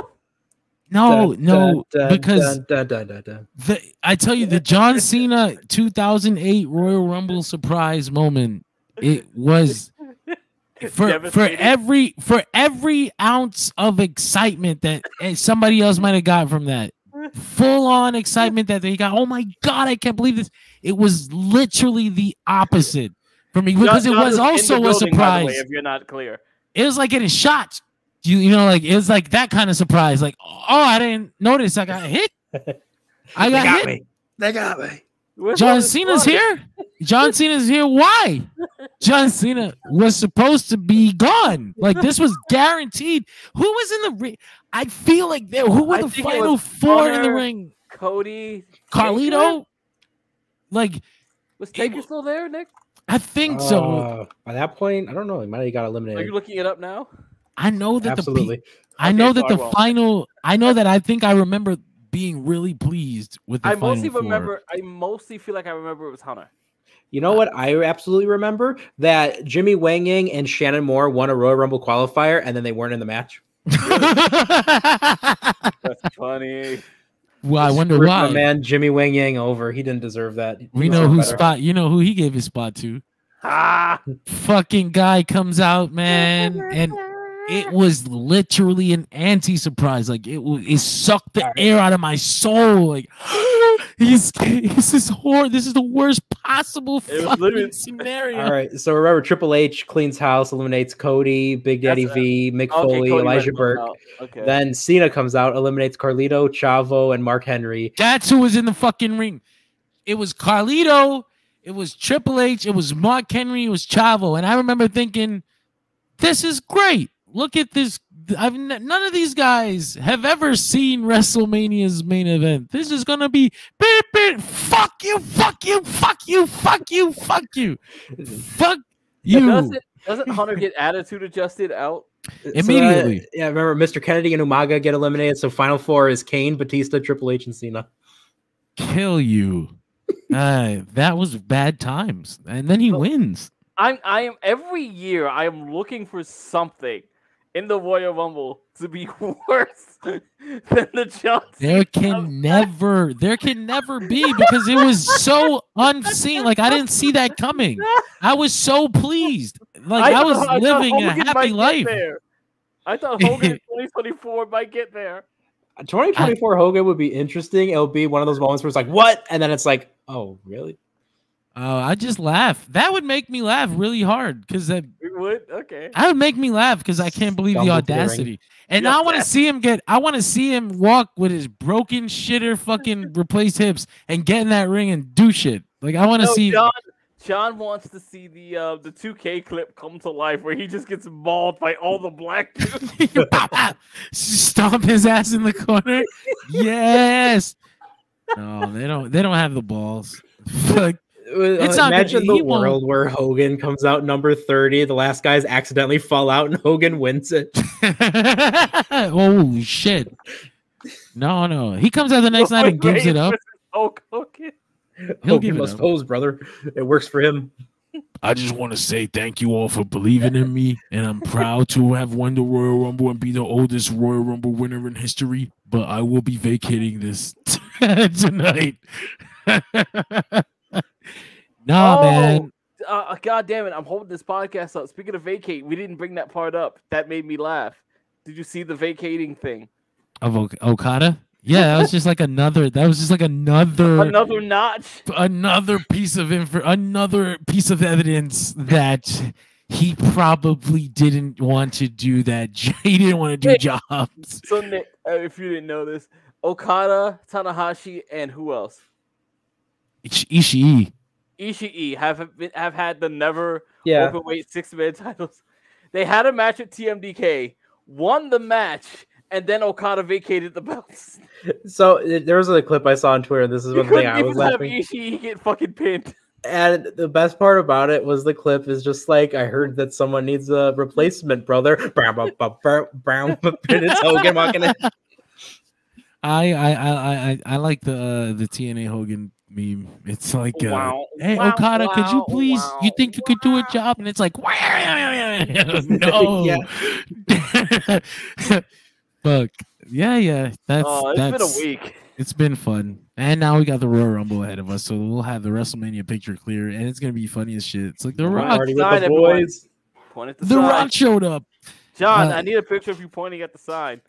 I'm taking that fucking photo too. It's crazy. I got a flight. Oh, you've I got a flight.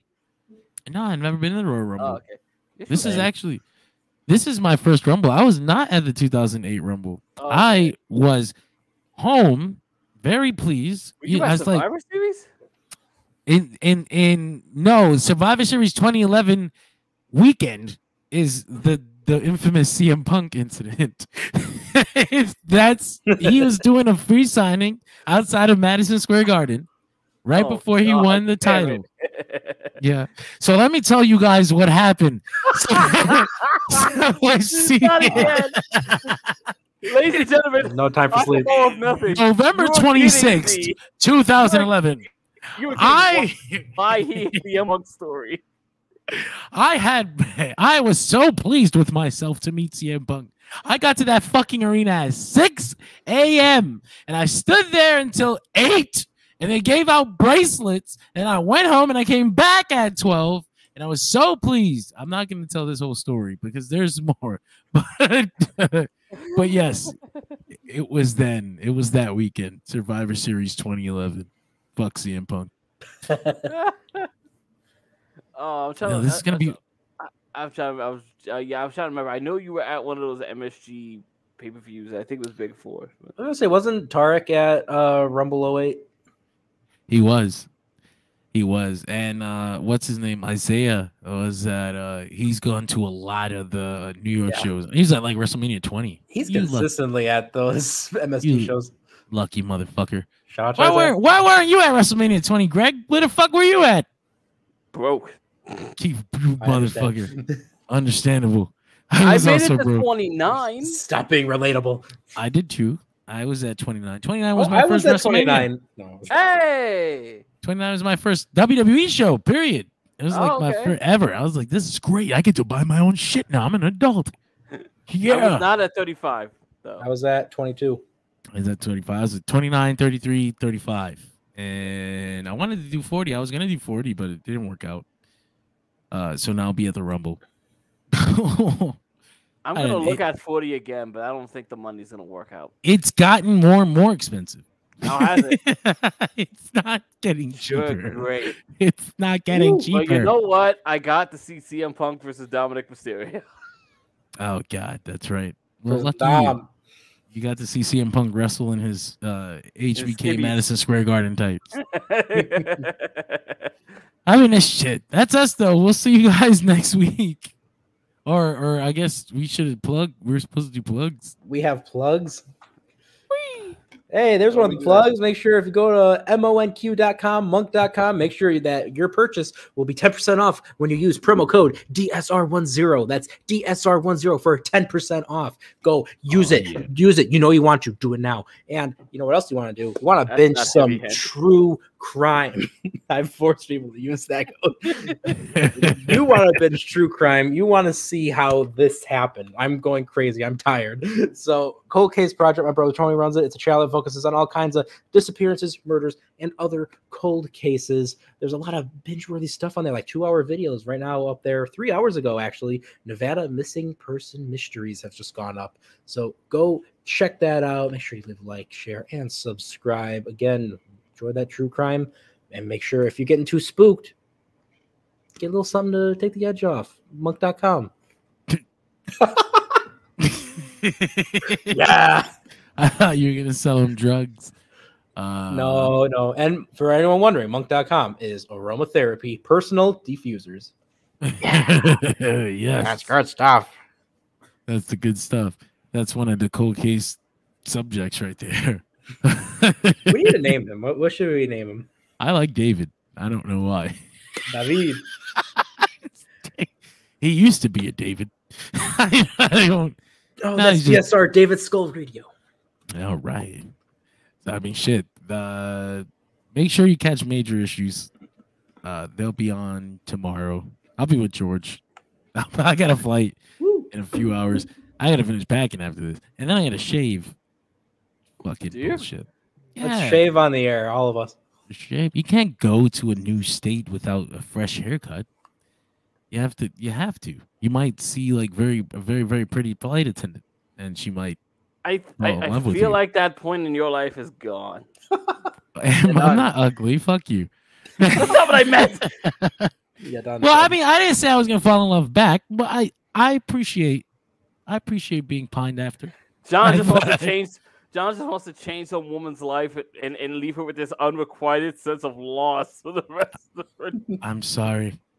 It's just not gonna turn out. The handsome man, no. Like madam, through the airplane window as you leave. The Madam Web. What episode are you doing? No, I'm not doing any episode. I'm just gonna be there.